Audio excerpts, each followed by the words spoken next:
Seguimos con la serie La Iglesia ¿Cómo? La Iglesia ¿Cómo? ¿Cuántos son iglesia? Amén. El tema 5 de hoy es la iglesia como edificada sobre la roca. Esa analogía que nos cuenta el Señor, ¿verdad? La iglesia como edificada sobre una roca. Cuando el Señor anduvo sobre la tierra hace 2000 años, muchos le veían haciendo poderosos milagros. Yo sé que algunos aquí hemos visto milagros, ¿verdad? Milagros poderosos. Yo he visto de sanidad, he visto la cruz del cielo, sueños, visiones, gente cambiar de una manera dramática, pues incluyendo mi vida, etcétera, etcétera, ¿no?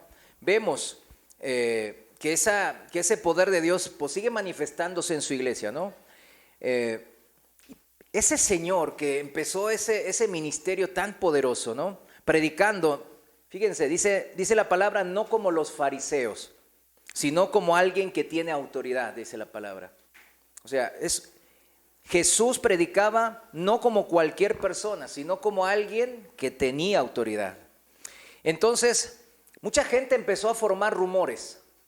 ¿Conocen los rumores? La gente hablando, ¿verdad? De lo que podría ser una persona o de lo que hizo. Y el Señor obviamente no fue ajeno a estos rumores. Él era un personaje, de hecho era el más famoso de su época. Si lo vemos como hoy día, como influencer, ¿verdad? Sería uno de los más grandes influencers de nuestro tiempo. En esa época todo el mundo hablaba de Jesús. Había una fiesta, una asamblea de esas que son santas, en donde tenían que participar e ir a Jerusalén, y todo el mundo estaba preguntándose, ¿dónde está Jesús? ¿Qué está haciendo Jesús? ¿Será Él el Mesías? Etcétera, etcétera. El Señor Jesús, en Mateo capítulo 16, quería dejarnos bien claro entonces que esos rumores que Él pululaban por ahí, Él quería dejarnos claro quién era bien claro. Y lo hizo y lo expuso primeramente ante los suyos, los discípulos. Esto era de suma importancia, mis hermanos, ya que según nosotros, los discípulos, según nosotros cómo pensamos es la persona de Jesucristo, encontraremos realmente verdadera paz en nuestro corazón y salvación eterna para nuestras vidas. ¿O no? Dependiendo de qué, dije, de quién pensamos, quién es quién, Jesucristo. Es tan importante.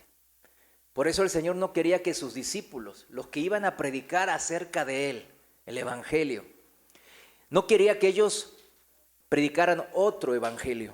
Querían que predicara claramente el verdadero Evangelio. ¿Quién es la figura y la persona de Jesús de Nazaret? Por eso juntó a sus discípulos primeramente y les dijo bien claro en Mateo 16. Mire, mis hermanos, nosotros también como cristianos, como discípulos, somos parte de esa iglesia de Jesús que Él fundó. Esto es lo que venimos nosotros estudiando hace unos domingos. Tenemos que dejar este punto bien claro, al igual que los discípulos hace 2000 años. Como el Señor Jesús mismo dijo en aquella ocasión ante sus discípulos, nosotros debemos de tener firme, clarísimo, ¿quién es Jesús? No puede ser que a un cristiano, a un discípulo de Jesús, se le pregunte, ¿quién es Jesús? Y usted diga, no sé, o empiece a divagar. Eso es imposible.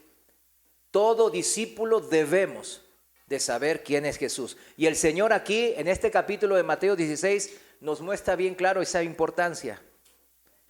Los discípulos que luego se transformaron en ¿quién? En los apóstoles, ¿verdad? ¿Qué significa apóstol? Enviado. Fueron enviados para predicar acerca de Jesús. Esos discípulos principales que en la iglesia primitiva serían los principales, los líderes, los pastores, los apóstoles.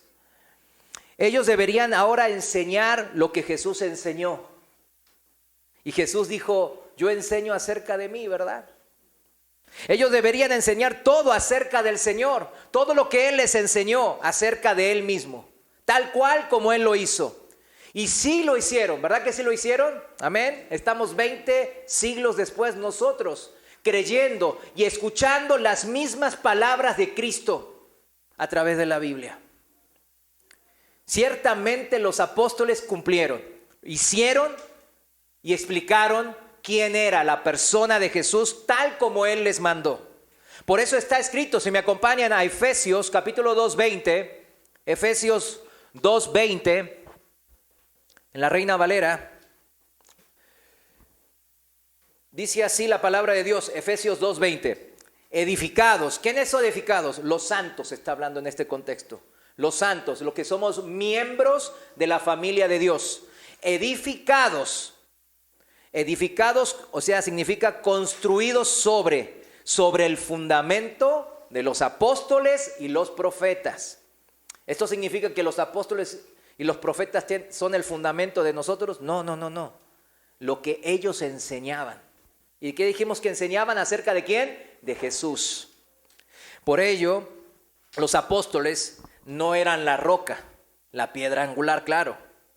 Si terminamos de leer el versículo, nos lo dice, siendo la principal piedra del ángulo, o sea, la roca principal, la que sostiene la edificación, la iglesia, es ¿quién? Jesucristo mismo, dice la palabra, y nadie más.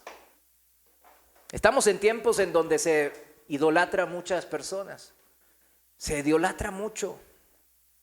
Pero vemos cómo en la iglesia moderna, que ha apostatado en gran manera, vemos cómo caen, ¿verdad? Yo sé que algunos de acá no ven, y no hace falta verlo, pero bueno, yo por mi trabajo ministerial, pues tengo que verlo. Y veo cómo caen pastores, ¿verdad? De iglesias grandes, cómo van cayendo. Y caen, muchos por adulterio, otros por predicar el evangelio, otro evangelio, o sea, a otro Jesucristo. Y eso no sería de gran importancia, ¿verdad? El problema es que con ellos se llevan muchas almas. Ese es el problema. Y así dice la palabra. He aquí porque es tan importante, amados hermanos, que los discípulos tuvieran bien claro quién era la persona de Jesús. Para que nadie, mis hermanos, nadie se crea algo. Nadie se crea importante en cualquier sentido en la obra del Señor. Dice la palabra en Romanos 12, capítulo 12, versículo 3, que no tenga más alto concepto de sí el que debe de tener, sino que piense de sí con cordura. Nos pide el Señor que pensemos de nosotros mismos con cordura, que no nos creamos mucha cosa. Nadie de nosotros, por más renombre, y aquí puede incluir a todos los pastores del YouTube, a esos que les gustan, los que escribieron muchos libros, los que sean, por más renombre que tenga, por más grandes hombres que hayan sido, muchos que idolatran a hombres pasados, ¿verdad? Grandes hombres de Dios, muchos de ellos. Por más grandes hazañas que haya realizado, son simples humanos imperfectos, ¿verdad que sí? Pecadores, tanto como usted y como yo. Así como los apóstoles. Y todos los grandes, a los que los teólogos denominan grandes padres de la iglesia, ¿verdad? Ay, pongan Policarpo, póngale a Ireneo, a todos los que quiera. Todos ellos son iguales. Todos estamos realizando un servicio que el Señor nos pidió. Un servicio para seguir edificando ¿a qué cosa? A su iglesia. ¿La iglesia de quién? De Cristo. Y también era muy importante como discípulos tener clarísimo quién era Jesucristo para que todos entendamos que solo Jesucristo era la roca de nuestra salvación. Solo es Él. No hay otro que pueda morir por nosotros y salvarnos. ¿Verdad que sí? Nadie. Salmos 62:2, no lo busque, dice, Él solamente es mi roca, mi salvación. No hay otro. No hay nadie más que le pueda salvar. Solo Cristo. Entonces, Vayamos entonces al pasaje principal en cuestión, donde Jesús hace la revelación de quién es y a su vez indica quién es la iglesia, porque están íntimamente relacionados. Son cabeza y cuerpo, lo aprendimos los últimos 2 domingos, ¿verdad que sí? No veo muchos ahí, ¿no? Ya se olvidaron. Vamos a repetir la serie, si no. Mateo 16, versículos desde el 13, vamos a leer. Mateo 16, 13, en la Reina Valera. Sígame aquí en la pantalla o escuche bien, escuche por favor. Viniendo Jesús a la región de Cesarea de Filipo, preguntó a sus discípulos. ¿A quién les preguntó? A sus discípulos, a los que le seguían a Jesús, diciendo: ¿quién dicen los hombres, las personas, que es el Hijo del Hombre? ¿Verdad que a Jesús le denominaban el Hijo del Hombre? Él mismo se autodenominaba el Hijo del Hombre, porque él vino a servir al hombre. ¿Sí me entiende? Es una postura escatológica también, ¿verdad? Porque tanto Daniel como Ezequiel en el Antiguo Testamento lo mencionaban como el Hijo del Hombre que habría de venir en las nubes con gran poder y gloria, ¿verdad? Todavía ese momento no llegó. En su segunda venida va a pasar. Va a pasar porque está escrito. ¿Cuántos saben que va a pasar? Amén. Bueno, entonces dice el Señor señalándose así como el Hijo del Hombre. Dice: ¿quién dicen que soy yo, el Hijo del Hombre? Versículo 14. Ellos dijeron: unos Juan el Bautista, porque ya lo habían decapitado. Entonces es la reencarnación de Juan el Bautista. Otros Elías, el que decían que iba a aparecer antes del Mesías, ¿verdad? El Mesías, como ellos buscaban un Mesías como el David, ¿verdad? El rey David. Y otros Jeremías, un gran profeta, o alguno de los profetas, ¿verdad? Versículo 15. Él les dijo: ¿y vosotros quién decís que soy yo? Respondiendo Simón Pedro dijo: tú eres el Cristo, el Hijo del Dios viviente. Entonces le respondió Jesús: bienaventurado eres, Simón, hijo de Jonás, porque no te lo reveló carne ni sangre, sino mi Padre que está en los cielos. Y yo también te digo que tú eres Pedro, y sobre esta roca edificaré mi iglesia, y las puertas del Hades no prevalecerán contra ella. O sea, la puerta del Hades significa el imperio del maligno, ¿verdad? El Señor dice que este mundo es gobernado por el maligno, o sea, Satanás es el príncipe de los aires, es el príncipe de este mundo, dice. O sea, todo este mundo, al seguir sus propios deseos y seguir e irse en pos de las cosas de este mundo, ¿verdad? Las cosas que vemos, que parecen bonitas y la vanagloria de esta vida, dice el apóstol Juan. Todos por seguir eso quedan, ¿qué? Quedan atrapados en las garras del maligno, porque él, su carnada es esa, justamente los deseos de los hombres, de las personas. Y hombres, aquí me refiero mujer o varón. El mundo, mis hermanos, está marcado hoy día, y usted pregúnteselo a usted mismo, está marcado por una crisis de identidad. ¿Usted sabía que el mundo está marcado ahora? Lo que más marca este mundo de ahora, el que usted vive, es por una crisis de identidad. O sea, nadie sabe quién es en verdad. Todos andan en búsqueda de lo que dicen ser, o quieren ser, o aspiran ser. Muchos por eso andan errantes, sin un rumbo fijo en esta vida, de aquí para allá, no sabiendo en verdad qué son en realidad. Hombres que viven como mujeres, mujeres que viven como hombres, adultos mayores que viven como si fuesen jóvenes. Aquí en México le dicen chavarrucos, ¿verdad? Yo conozco a varios. Niños y jóvenes que viven gobernando a sus padres y a sus maestros en las escuelas. Mascotas que viven como hijos de personas. Personas que viven como animales. Y esta la última, no estoy exagerando. Literal, personas que se creen perros, gatos y se visten de perros y gatos y andan ladrando o haciendo miau miau y se van ahí.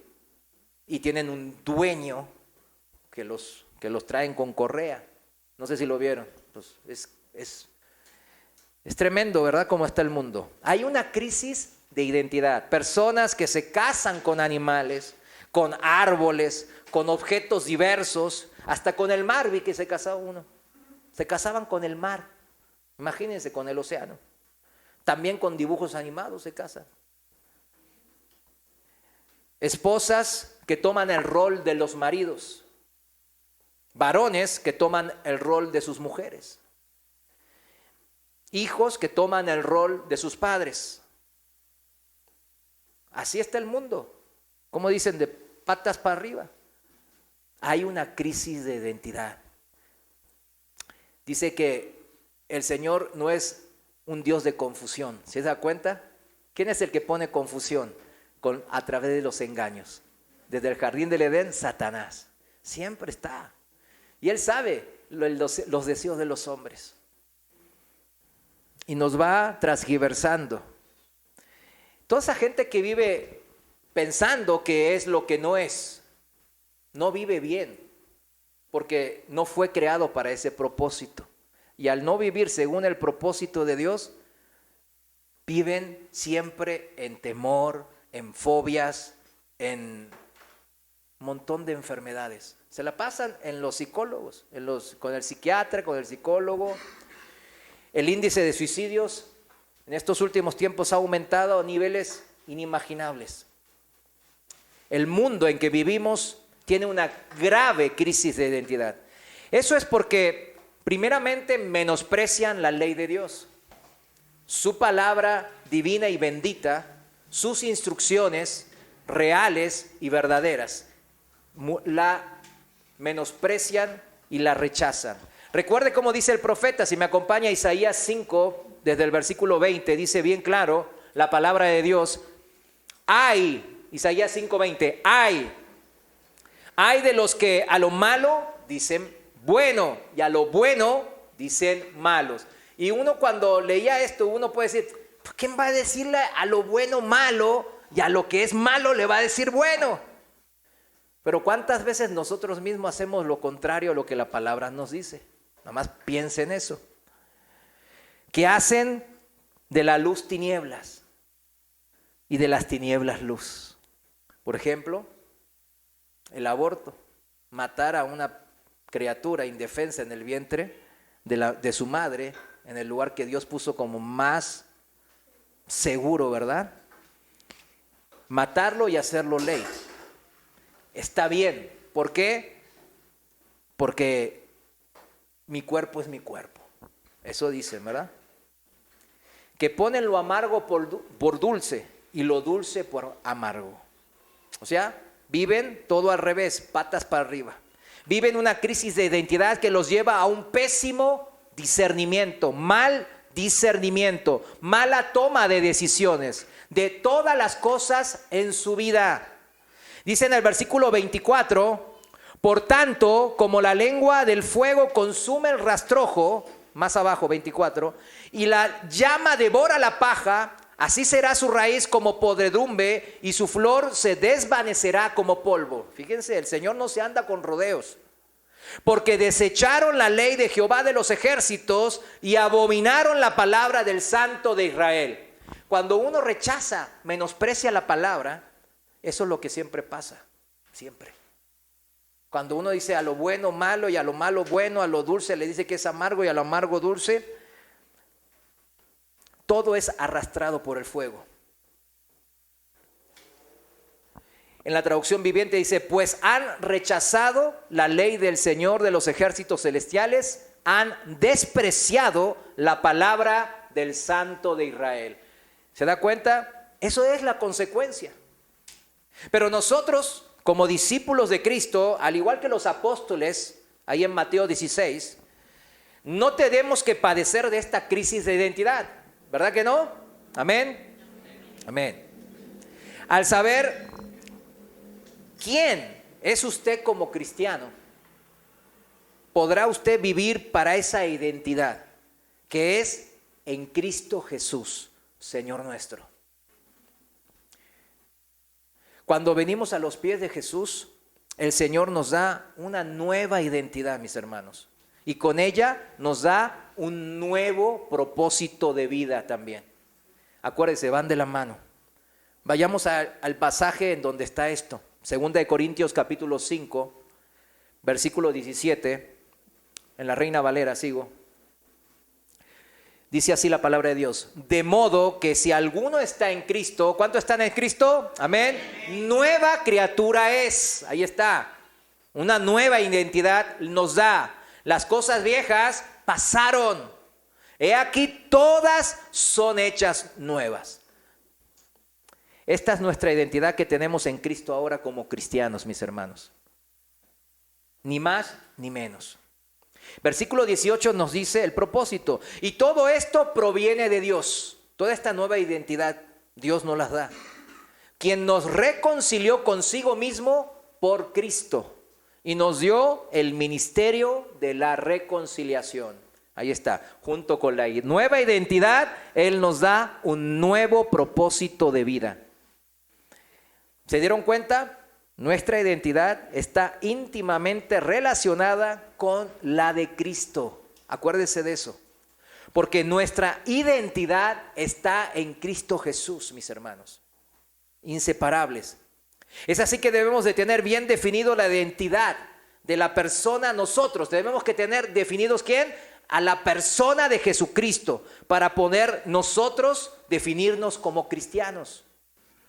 Por eso, como empezamos, es importante para los discípulos, para los cristianos, saber quién es Jesús.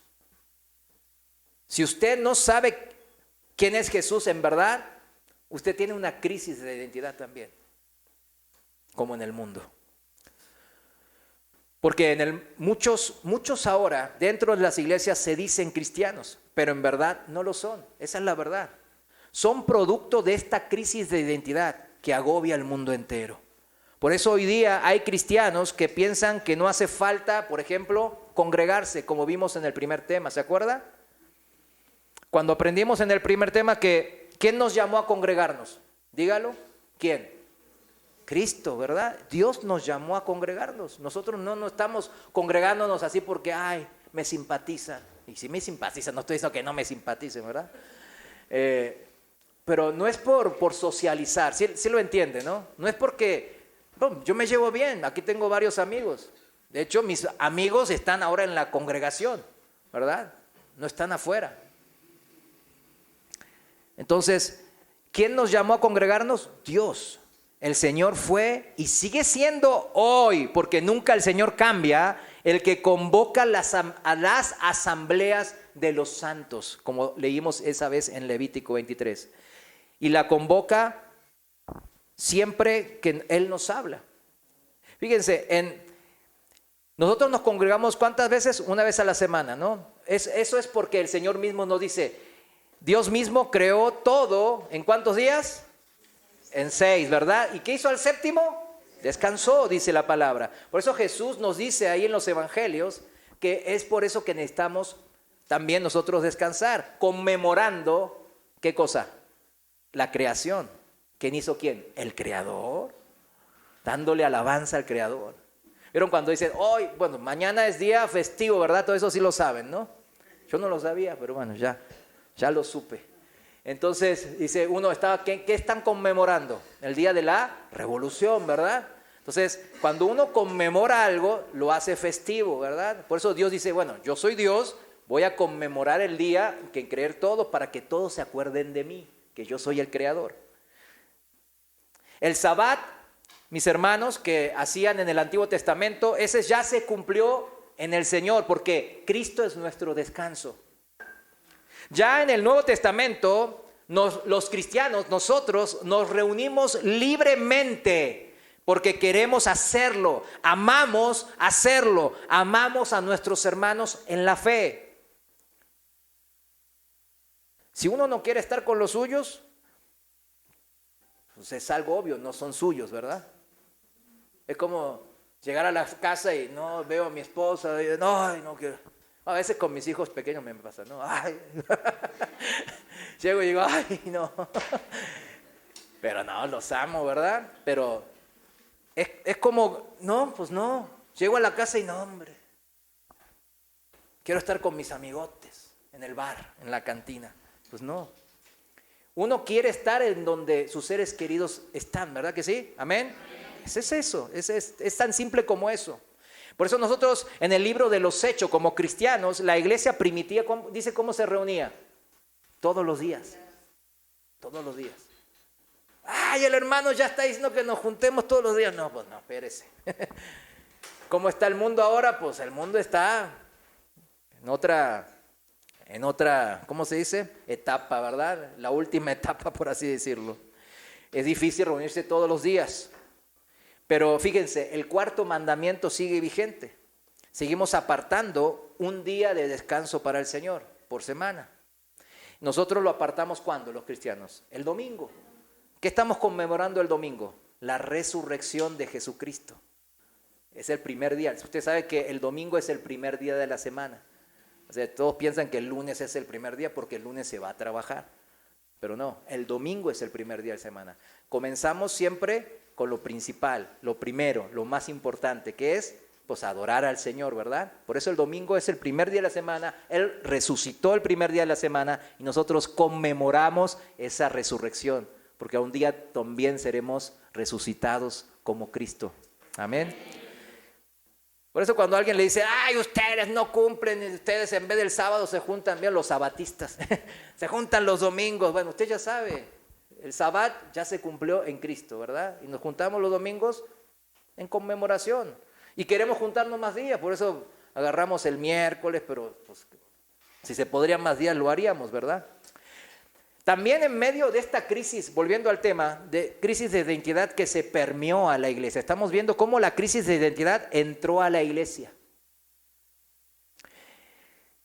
Encontramos cristianos que andan, primero dijimos cristianos que piensan que no es importante congregarse. Ahora hay cristianos que sí se congregan, pero se congregan y dividen a la iglesia. Eso no puede ser.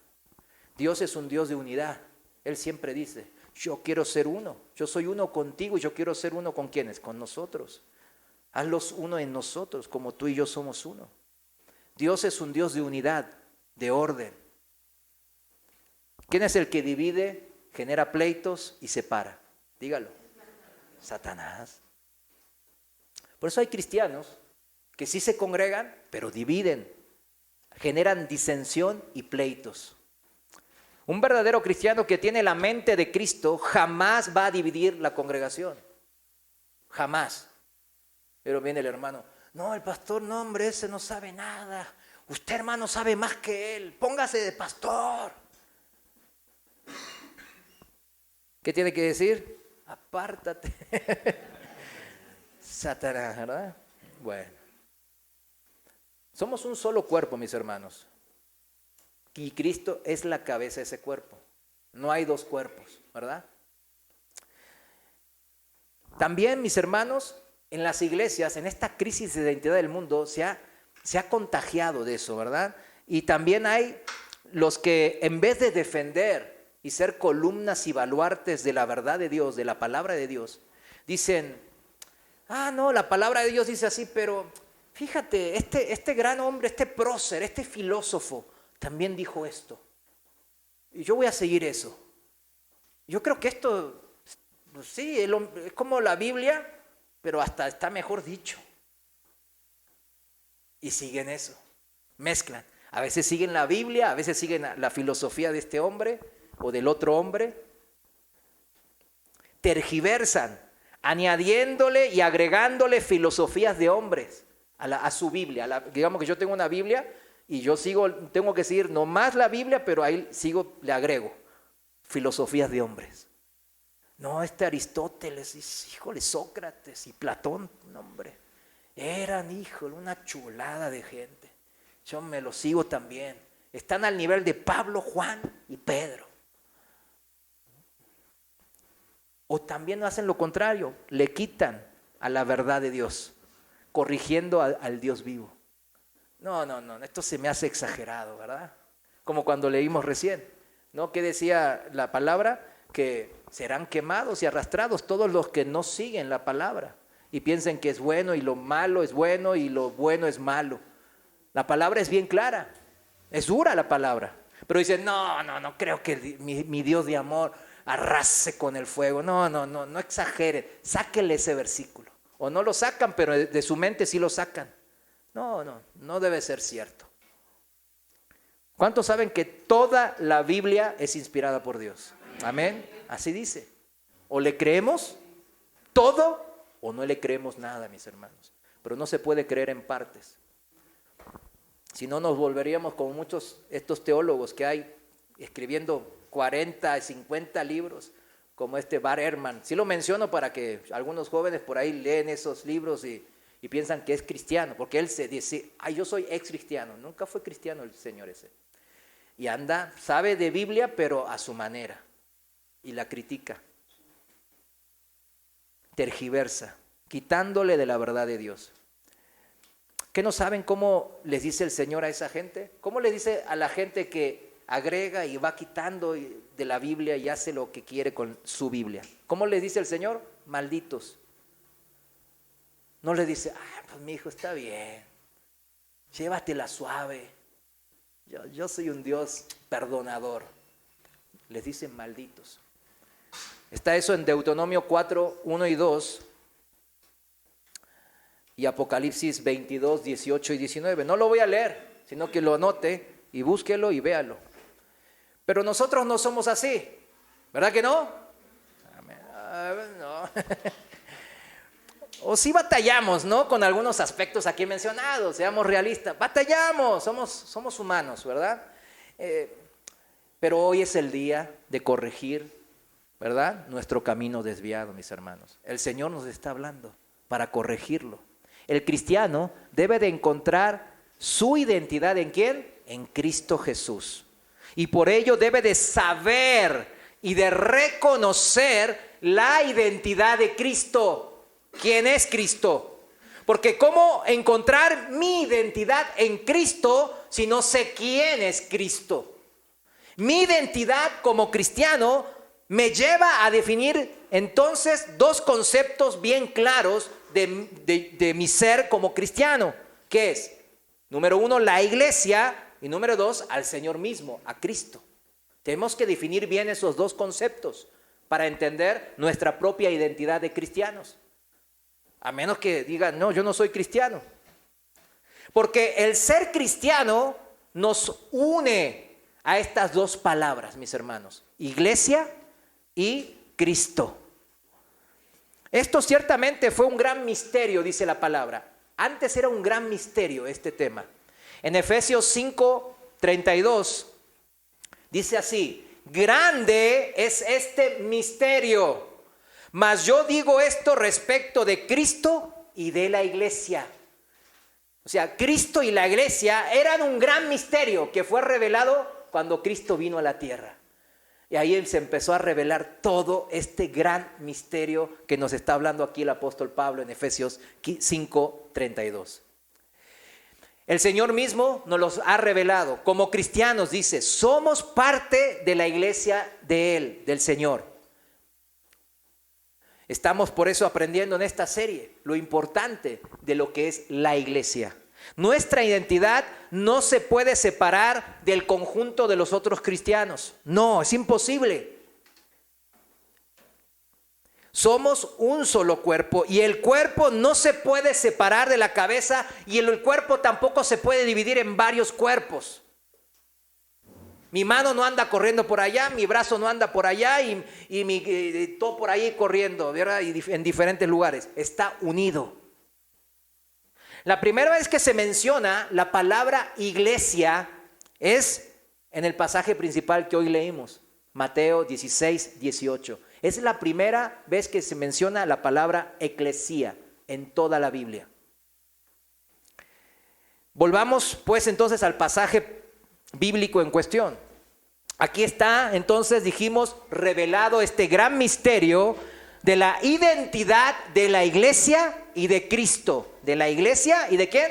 De Cristo nuestro Señor. Mateo 16, 13, vamos a leerlo de vuelta. Dice, viniendo Jesús a la región de Cesarea de Filipo, preguntó a sus discípulos diciendo, ¿quién dicen los hombres que es el Hijo del Hombre? Ellos dijeron, Unos Juan el Bautista, otros Elías y otros Jeremías o algunos de los profetas. Fíjense, así es el mundo. Ayer, ¿verdad? Hace 2000 años y hoy también. Los que no tienen conocimiento de Dios andan en esta misma confusión, que no conocen quién es Cristo y no les interesa, o lo conocen de manera borrosa y así se la pasan. Está bien, ya con que sepa que Él es un buen hombre. Hoy día sigue esta misma confusión de quién es Jesús de Nazaret para todo el mundo. Para los judíos es un hereje, un falso profeta, ¿verdad que sí? Para los musulmanes es un gran profeta, ¿verdad? Para los hindúes y los budistas, pues es un gran maestro, un hombre de bien. Para los testigos de Jehová es también un gran maestro, un ser humano ejemplar, pero no divino, no es Dios. Para los mormones, pues es hermano de Lucifer, pero se convirtió en un Dios con D chica por méritos propios. Para los ateos, como este Bart Ehrman que cité, pues muchos dicen que es un filósofo, era un filósofo, un líder carismático, cuyas doctrinas no gustaron al poder imperante de su época. Pero ¿quién era Jesús para los que le conocían y andaban con él? ¿Quiénes son ellos? Sus discípulos. Versículo 15, Él les dijo, ¿y vosotros, discípulos, quién decís que soy yo? Esta pregunta es para usted, mi hermano. Esta pregunta es para todo aquel que se considera discípulo, seguidor de Cristo, cristiano. Versículo 16, y aquí viene la respuesta clara, contundente de Simón Pedro. Tú eres el Cristo, el Hijo del Dios viviente. Amén. ¿Pero realmente lo cree así, mi hermano? ¿Usted cree que Jesús es el Cristo, que en hebreo significa Mesías, el ungido de Dios? ¿Usted sabía que ungido es Dios en el Antiguo Testamento ungía a personajes importantes, los hacía importantes? ¿Por qué? Porque importante iba a ser el servicio que iban a brindar para el Señor.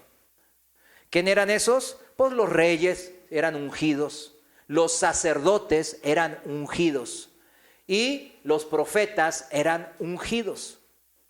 O sea, gente que iba a cumplir un servicio de honra para Dios. Ellos eran ungidos, pero Jesús era el ungido de Dios. Aquel profeta como Moisés, que había de venir en Deuteronomio 18, que decían que si no lo escuchábamos, íbamos a perecer. Necesitamos saber quién era. A él escuchad, dijo el Señor en Deuteronomio 18. De todos los ungidos, él era el gran ungido de Dios, el que iba a hacer el servicio a Dios más importante en toda la historia de la humanidad. ¿Y cuál era eso?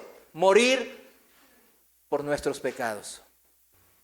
Jesús, como el gran ungido de Dios, su servicio fue venir a esta tierra como hombre, Dios encarnado, para así poder predicar la palabra del Padre, vivir una vida recta, perfecta, sin pecado, que respalde esas palabras de vida que Él pregonaba, que Él predicaba. Y hacer los milagros poderosos que señalaban que el Padre aprobaba esas palabras y esas obras de Jesús. Y culminar su servicio a Dios muriendo en la cruz por nosotros. Todo esto, como dicen, todo este paquete incluye, mis hermanos, la obra del Señor, su servicio santo como el Mesías, el ungido de Dios. Todo esto necesitamos creer, mis hermanos. Cuando decimos yo creo que Él es el Cristo, todo eso necesitamos creer. ¿Así lo creen mis hermanos? Amén. Vamos bien. El Hijo, ¿qué dice Pedro? Tú eres el Mesías, el ungido de Dios, el Hijo del Dios viviente. ¿Usted cree también que Jesús es el Hijo unigénito del único Dios vivo? Amén. Esto significa que cree que Jesús es Dios mismo, ya que el Hijo es uno como el Padre. Así dice la palabra, bien claro. O la palabra miente, o la palabra se contradice o es confusa, o la palabra es verdad. El Hijo es uno con el Padre. Juan 10:30 dice así, no lo busque, dice, yo y el Padre, ¿cuántos son? Uno somos. ¿Así lo cree? Amén. ¿Amén? Amén. Amén. Estos amenes deben de ser contundentes, mis hermanos, contundentes, claros en su corazón y en su mente. No debe de haber lugar a ninguna duda, ya que las Escrituras no dejan lugar a ello. Aquí está la identidad de Jesucristo, mis hermanos, del cual tomamos nuestra identidad como cristianos. Así comenzaron a ser llamados entonces los primeros seguidores de Cristo como cristianos, que significa pequeños Cristos. Porque imitaban a Cristo, hablaban como Cristo, hacían como Cristo. No decían que eran cristianos de boca para afuera. Esos eran los fariseos. ¿Se acuerda de ellos? ¿Cómo Jesús los despotricaba? Somos imitadores del ejemplo de Cristo. Por eso nuestra identidad está en la vida, en la muerte y en la resurrección de nuestro Señor. Los tres aspectos importantes de la obra de Cristo en la tierra. Ni uno ni el otro, todos juntos, debemos de abrazar los tres aspectos del ejemplo de Cristo. Su muerte, su vida, su muerte y su resurrección. Ahora, definamos el concepto de iglesia. Ya definimos el concepto de Cristo. Y ustedes dijeron, la iglesia dijo, amén. Ahora definamos cómo el Señor nos explica aquí el concepto de iglesia. Versículo 17.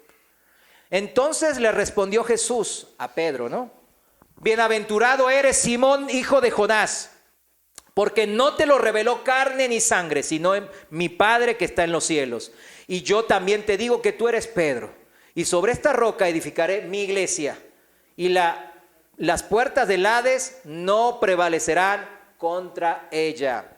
Mencioné que esta era la primera vez en toda la Biblia, en toda la palabra de Dios, que aparecía la palabra iglesia, eclesía. La palabra iglesia, eclesía, significa llamar fuera. Llamar fuera. ¿Qué significa?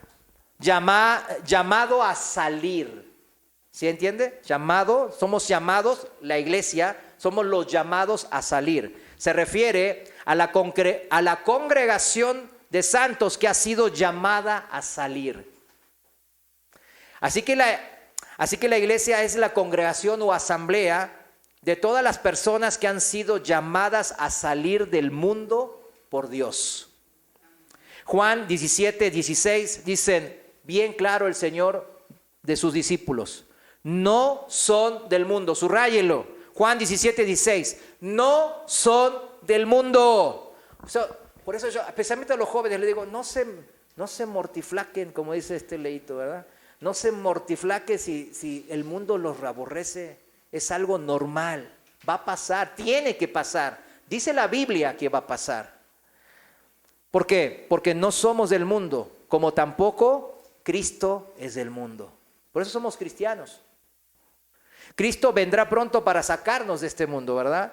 En el arrebatamiento de la iglesia. Arrebatar viene de la palabra original harpazo en el griego, significa sacar de un peligro inminente a alguien. Así como lo agarra y lo saca rápidamente. Eso significa harpazo. Es lo que el Señor va a hacer cuando va a arrebatar a la iglesia. Nos va a sacar de un peligro inminente. Ahora, mientras tanto, mis hermanos, cuando Él regrese, mientras tanto tenemos la vida de aquí, dice en el 18, en el Juan 17:18, como tú me enviaste al mundo, así yo los he enviado al mundo. O sea, mientras tanto, ¿qué hacemos como cristianos? ¿Irnos a las montañas para cuando el Señor venga en las nubes estar más cerquita? ¿Verdad que no? No, nos ha enviado al mundo.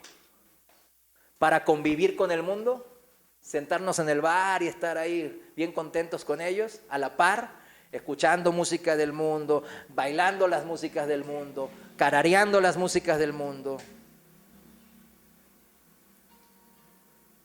La otra vez, ya pasó unos par de años, ¿verdad?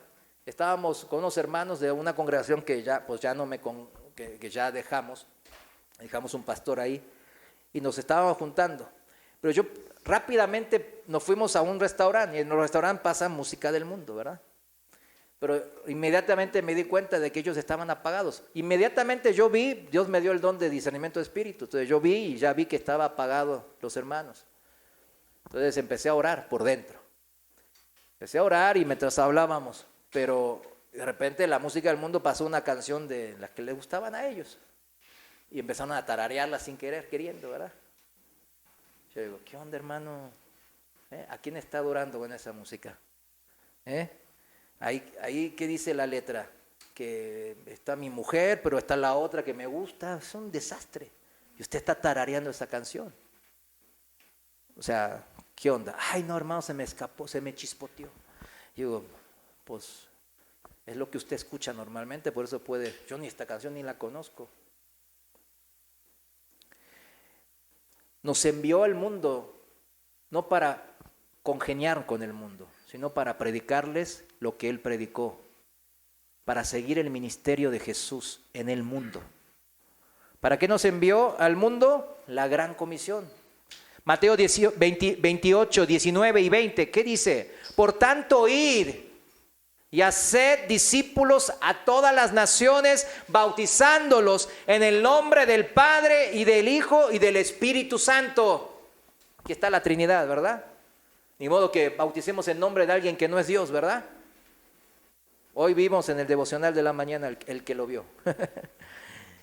Aquí está una manera de decirle a los que piensan que Cristo no es Dios o que el Espíritu Santo no es Dios. Uno no puede bautizar en el nombre de una persona o de un ángel. ¿Sí lo entiende, no? Bueno, enseñándoles que guarden todas las cosas que os he mandado, enseñando a amar a Dios sobre todas las cosas, enseñando los preceptos y los mandamientos de Dios, a no amar al mundo, como dice la palabra. ¿Qué dice el apóstol Juan en 1 de Juan 2:15? No amen a este mundo ni las cosas que les ofrecen. Qué difícil, ¿no? Este pasaje. Este versículo es uno de los más difíciles, ¿verdad? Que batallamos. ¿Sí o no? El que dice que no, pues pase al frente para adorarle. Pero es difícil. No amen a este mundo ni las cosas que nos ofrece este mundo. Porque cuando aman al mundo, no tienen el amor del Padre en ustedes. No lo hace por capricho. ¿Sí entiende? El Señor no es que quiere vernos sufrir o siempre llevarnos la contra. ¿Vieron como los hijos jóvenes que todavía no saben bien y dicen, ay, no me quieres, siempre me prohíbes esto, me tienes en contra de esto y todo lo...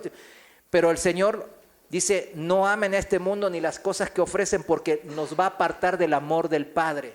Esa es la causa. Y Él lo sabe mejor que nosotros. En vez de imitar la conducta de Cristo, vamos a imitar entonces lo que amamos. ¿Qué sería? Como este hermano que estaba tarareando la canción del mundo.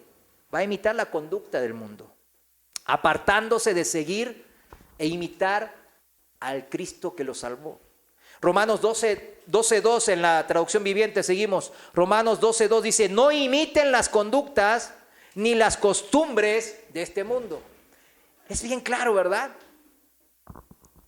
Pero vemos en las iglesias cómo dentro de las iglesias imitan la manera de las empresas. Yo como estuve en empresas grandes, pequeñas, pymes y tuve mi propia empresa durante mucho tiempo, yo entiendo de esas cosas, eso estudié, ¿verdad? Y vemos cómo las iglesias imitan el marketing de las empresas. Las iglesias imitan el show que hacen las empresas. Imitan la manera, el costo-eficiencia de las empresas. ¿A eso nos llamó a las iglesias? ¿Verdad que no? No nos llamó a imitar. No imiten las costumbres ni las conductas de este mundo. Es bien claro la Biblia. Que no nos guste, pues es otra cosa. Pero, ¿se acuerda Isaías? ¿Qué dice bien claro? Bien claro dice que el pensamiento de Dios es mejor que el nuestro. Más bien dejen que Dios los transforme en personas nuevas, ahí está la nueva identidad, al cambiarles la manera de pensar. Su nueva identidad en Cristo nunca va a poder surgir, florecer, dejarse ver como Cristo, ¿verdad? Si usted no cambia su manera de pensar. Las cosas viejas, ¿qué dice? pasaron, pero no, usted se aferra a las cosas viejas. Es que Dios no nos quita nuestra libre manera de pensar. Ese es el tema. A veces ese es mi problema, ¿verdad? Pero sí, es mi problema también. Pero le aseguro que Dios nos fortalece. Yo tengo que tomar una decisión y el Señor me respalda y me respalda y me respalda y después usted ni se da cuenta. Muchos batallan y se ahogan en un charco de agua, como dicen, ¿verdad? Pero yo les aseguro que Dios tiene más poder que ese charco de agua y que todo el océano del mundo de problemas. Dios es un Dios, nuestro Dios es un Dios poderosísimo. ¿Cuántos dicen amén? ¿Y cuál es la nueva vida del cristiano? Puede usted decir. Pues no nos vamos a dejar ahí eso suelto.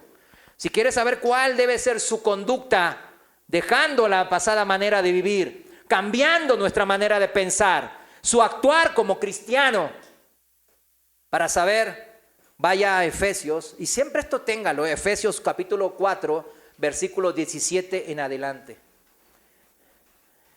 Siempre que usted diga, ¿cómo debe portarse un cristiano? Vaya aquí. Ese resumen que hace el apóstol Pablo. Vamos a leerlo rápidamente. En la traducción viviente se entiende un poquito más. Lo voy a leer. Efesios 4, 17. Fíjense, con la autoridad del Señor digo lo siguiente. ¿Con qué autoridad? Del Señor. Ya no vivan como los que no conocen a Dios. Ya dejen la pasada manera de vivir. Ya no anden en sus pensamientos antiguos. Porque ellos están irremediablemente confundidos. ¿Se da cuenta? El rey de la confusión, ¿quién es? El diablo.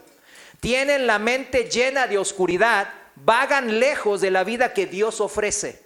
Porque cerraron la mente y endurecieron el corazón hacia Él. ¿Qué hicieron? Cerraron la mente. Por ejemplo, ahora Dios les está hablando y no, siempre lo mismo, siempre está difícil. Endurece su corazón. No, yo voy a seguir con lo mío. A ver cómo me va. ¿Qué dice la Biblia? Le va a ir mal. Le va a ir mal. Cuando el padre deja que su hijo pródigo se vaya con su parte de herencias y se va. ¿Usted piensa que el padre no sabía que le iba a ir mal al hijo, a su segundo hijo? Claro que lo sabía. Así es nuestro Dios. Nuestro Dios no es un dictador, no es alguien que se quiera enseñorear de nosotros. Él quiere que sea por amor. No lo va a obligar a hacer nada el Señor. Pero Él sí sabe que le va a ir mal. Pero Dios dice, ¿cómo lo recibió al hijo pródigo? Con los brazos abiertos. No le dijo, maldito hijo, te gastaste todo mi dinero. Vas a ver. Lo abrazó, lo aceptó. Porque vino arrepentido. Increíble. Ese es el amor de Dios. Pero si usted se aleja y endurece y cierra su corazón, su mente se va a seguir llenando de esa oscuridad y no va a poder salir de su antiguo yo, del viejo hombre. Versículo 19. Han perdido la vergüenza. Esa gente vive así, sin vergüenza. Viven para los placeres sensuales y practican con gusto toda clase de impurezas. Impureza aquí significa concupiscencias, que significa pecados, práctica del pecado. Versículo 20. Por eso no es lo que ustedes pero eso no es lo que ustedes aprendieron acerca de Cristo. Ahí está, la identidad nuestra está en Cristo. Nosotros aprendimos quién es Cristo y seguimos el ejemplo de Cristo. Nos recuerda quiénes somos en esta nueva identidad que tenemos. 21. Ya que han oído sobre Jesús y han conocido la verdad que procede de Él. ¿Cuántos amén? Amén. Ya. Sigan, dice aquí, viviendo como antes. No. Hagan lo mismo que venían haciendo, al igual que la gente del mundo. No, claro que no. Sigue el pasaje en el versículo 22 y es bien clara la Biblia. No podemos, nunca vamos a tener excusa cuando estemos delante del Señor, les aseguro. Desháganse de su vieja naturaleza pecaminosa y de su antigua manera de vivir. Desháganse. Que está corrompida ¿por qué cosas? Por la sensualidad y el engaño. El hombre y la mujer de Dios no son sensuales. Ay, hermano, especialmente las mujeres. Ay, me quita y la ropa de aquí, me gusta vestirme así, sensual, es para mi marido. ¿Cristo era sensual? No. Claro que no. Cristo, si es nuestra identidad, Él fue un hombre virtuoso. Tenía un alto valor moral. No era hipócrita, era íntegro. Lo que decía, Él hacía. No engañaba como lo hace el diablo. Él hablaba verdad. ¿La verdad de quién? Del Padre. Por eso los hijos de perdición, dice la palabra, que van en la vida engañando y siendo engañados, 2 Timoteo 3:13 para el que anota. Todo el tiempo es lo contrario, mis hermanos. Si usted es hijo de Satanás y le gustan las cosas del mundo, si usted va a seguir engañándose a sí mismo, engañando a otras personas y engañándose continuamente en su vida, pensando que va a llegar a buen puerto, pero no lo va a hacer. No lo va a hacer, mi hermano. Versículo 23. En cambio, aquí viene lo bueno, la buena noticia, las buenas nuevas.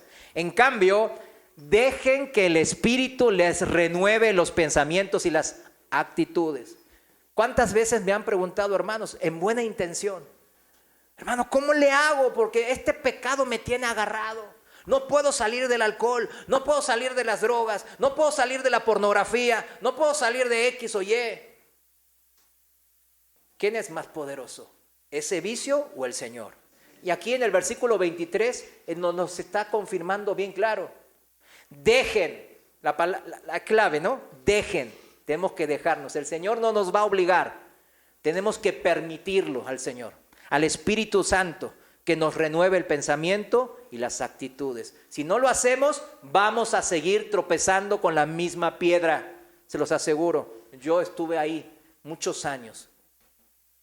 Pensé que Dios no tenía poder, pero era yo el que no dejaba que el Espíritu obrara en mi vida. Recuérdelo bien. No hay nada más poderoso, no hay vicio más poderoso que Jesús.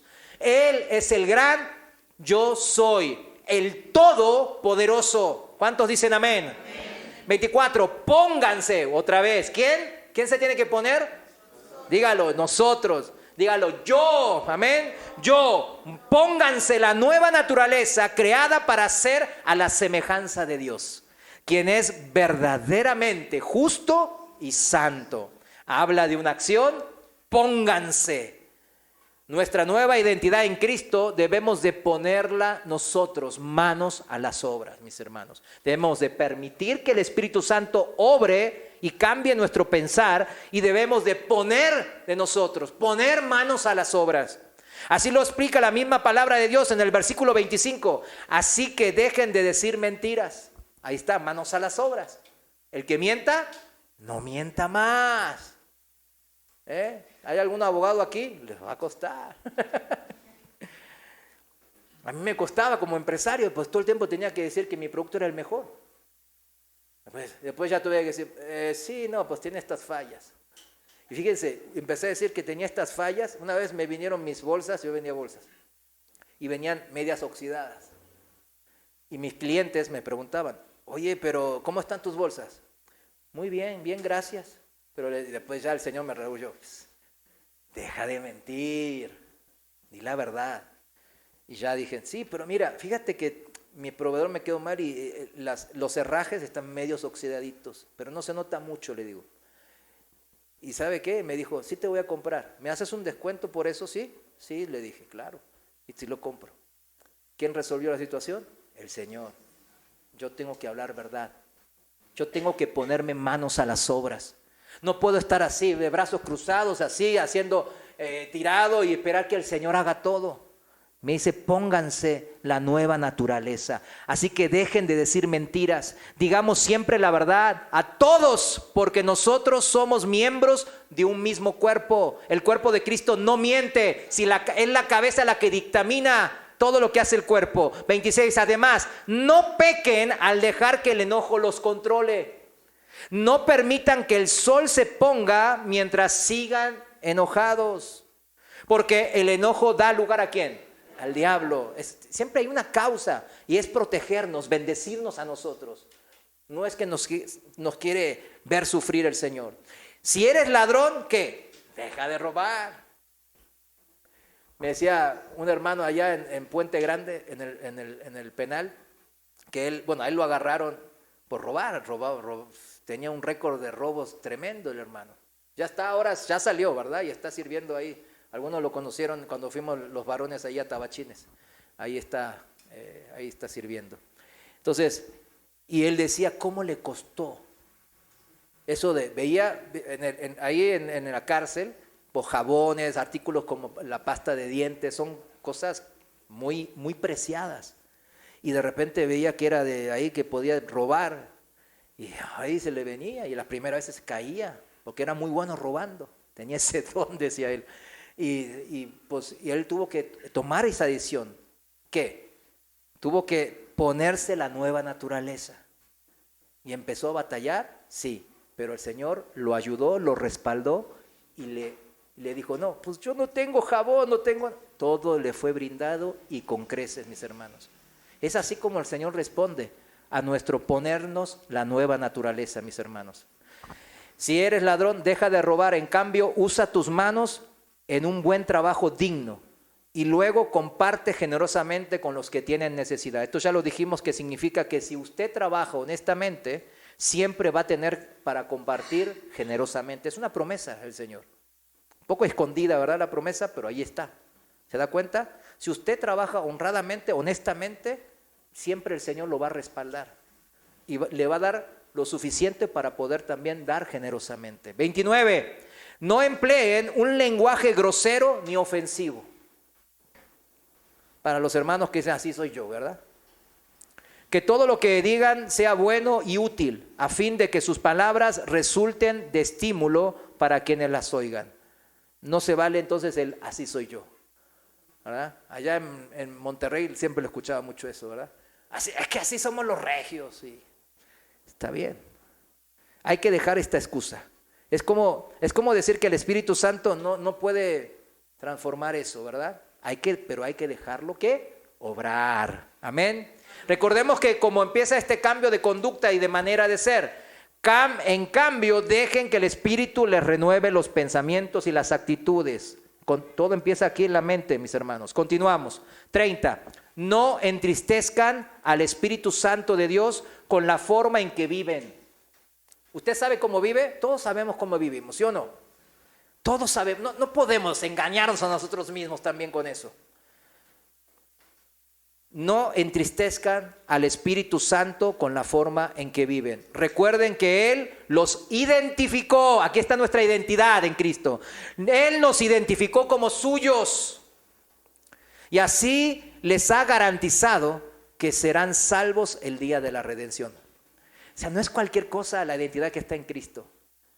Va junto con la promesa de ¿qué? De la salvación, mis hermanos. Yo vivo a mi manera y hago lo que quiero y no va a pasar nada. Pues aquí no dice eso, ¿verdad? Él nos identificó como suyos. Y usted, si no se parece a Cristo, pues los hijos se parecen ¿a quiénes? A los padres. O sea, si hasta ahora no lo hacía por falta de conocimiento, todos los que estamos hoy aquí ya tenemos ese conocimiento. Ya no hay menos excusas. ¿Cómo ve su garantía, mi hermano, mi hermana? ¿Cómo ve su garantía de que será salvo el día de la redención, el día de la resurrección de los muertos para vida eterna? ¿Cómo se siente? ¿Cómo siente esa seguridad de la salvación?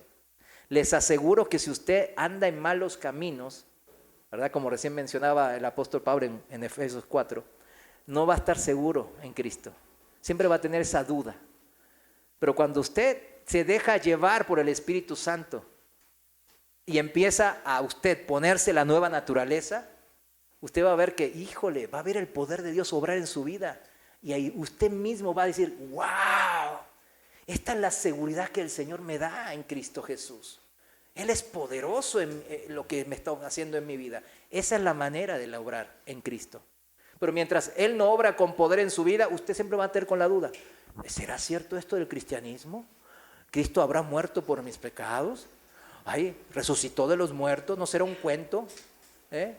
Etcétera, etcétera. Por eso es imperioso, es importante que la nueva vida de Cristo se manifieste en su vida para tener esa garantía segura en su mente, donde dijimos que todos sus pensamientos se generan en la mente, ¿no? Versículo 31. Líbrense de toda amargura, furia, enojo, palabras ásperas, calumnias y toda clase de mala conducta. Por el contrario, sean amables unos con otros, sean de buen corazón y perdónense unos a otros, tal como Dios los ha perdonado a ustedes por medio de Cristo. Después de estas palabras, ¿alguien le ha quedado alguna duda de cómo identificarse en Cristo? ¿Verdad que no? No alcanza con solo decir que soy cristiano. Tengo que vivir la nueva vida que Cristo me ofrece.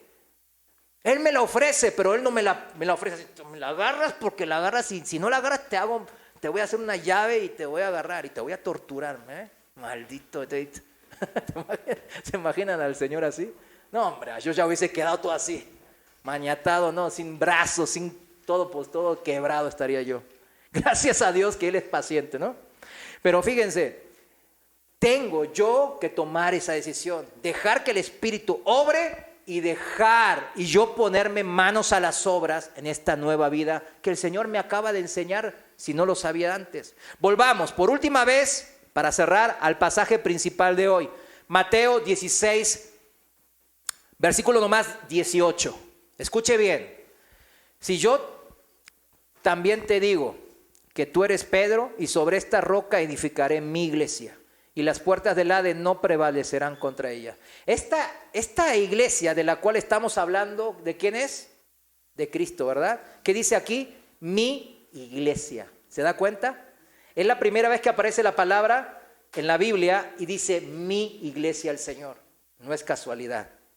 La expresión mi iglesia indica que la iglesia pertenece al Señor Jesús y no a ninguna denominación, ninguna clase de persona, por más buena que sea y más obras espectaculares haya hecho. Solo Cristo es curios, solo Cristo es Señor absoluto y único de su iglesia. Por eso dice, sobre esta roca. ¿Qué roca? Cristo. ¿Quién es la roca? Con esto terminamos, Jesús. Aquí siempre hubo un malentendido y fue un debate de muchos siglos, ¿no? entre teólogos. Y quiero dejar esto bien claro para cerrar el mensaje de hoy, porque hoy es la iglesia como que edificada sobre ¿qué? La roca. Pero si no sabemos quién es la roca, esa roca a cual se refiere el Señor, podemos estar parados en otra roca, pensando que es la roca buena, pero era arena.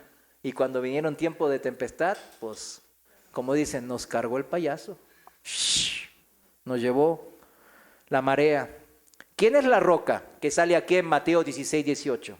Después de que Jesús declara que Dios el Padre le había revelado la verdad a Pedro, Él dice, tú eres Pedro y sobre esta roca edificaré mi iglesia. ¿Era Pedro la roca? El Señor está empleando un juego de palabras. El Señor le encanta, ¿verdad? Por eso Él habla en parábolas, habla, ¿verdad?, con preguntas retóricas. Y aquí Él estaba empleando un juego de palabras bien claro. La palabra Pedros que Él le decía a Cefas es Petros. Petros. ¿Qué significa? Petros en el griego es un sustantivo masculino que significa en el griego original un pedazo de roca.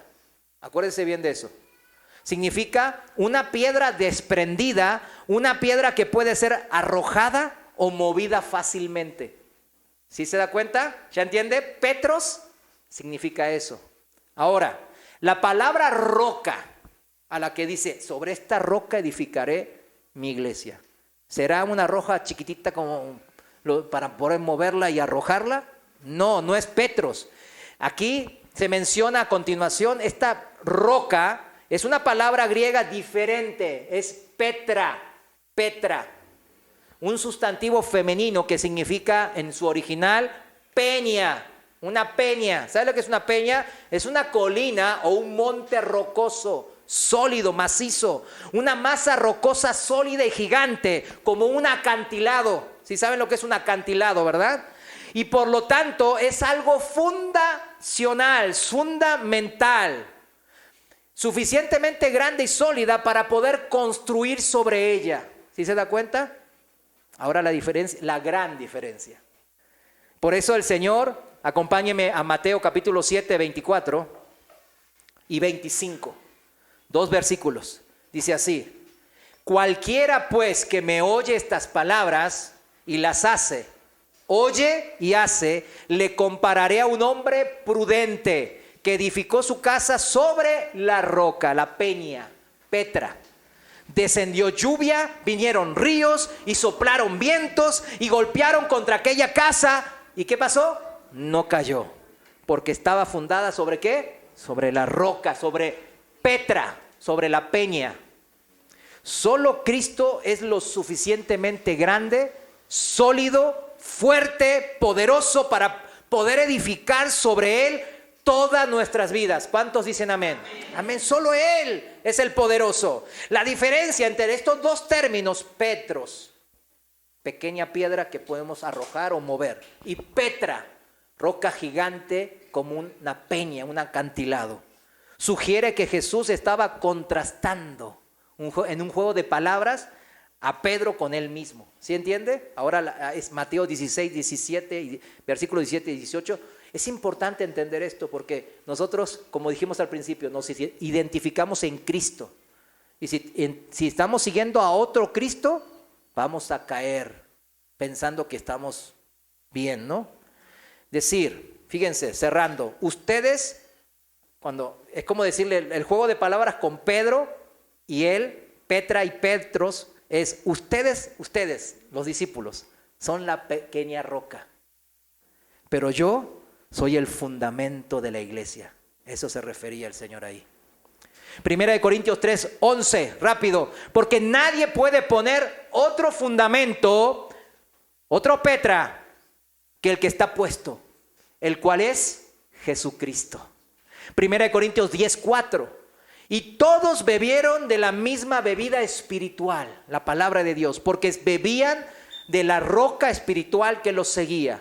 ¿Y la roca era quién? Cristo. Solo Cristo es nuestra roca de la salvación. Último pasaje, Deuteronomio 32, versículo 3 y 4. Fíjense, en la traducción viviente está más bonito, me gustó más. Deuteronomio 32, 3 dice, proclamaré el nombre del Señor. Qué glorioso es nuestro Dios. Él es la roca. Sus obras son perfectas.